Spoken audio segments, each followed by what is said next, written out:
প্রস্তুতি শেষ, এবার পরীক্ষায় বসার পালা। তাসকিন আহমেদ, আরাফাত সানি দুজনেই আজ রাতে বোলিং অ্যাকশন পরীক্ষা দিতে উড়াল দিচ্ছেন অস্ট্রেলিয়া। বাংলাদেশ দলের দুই বোলারই আশাবাদী পেরিয়ে যাবেন সব বাধা।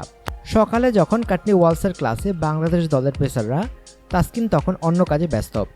রাত 11:50 সানির সঙ্গে তার অস্ট্রেলিয়ার ফ্লাইট। পরীক্ষা মানেই টেনশন, স্নায়ু চাপে ভুগছেন তাসকিনও। তবে পরীক্ষা ভালো করার আশা বাংলাদেশ দলের এই ফাস্ট বোলারের।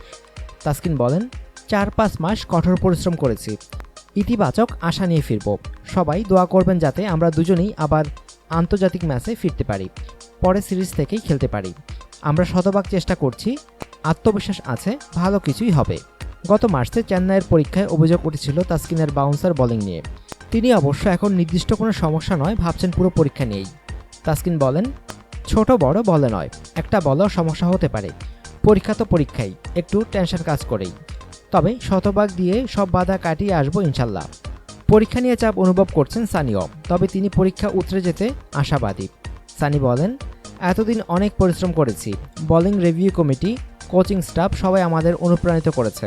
পরীক্ষা যেহেতু একটু চাপ তো কাজ করবেই, তবে নিজেদের কাজটা ঠিকঠাক করে আসতে পারলে আবার ফিরে আসতে পারবো।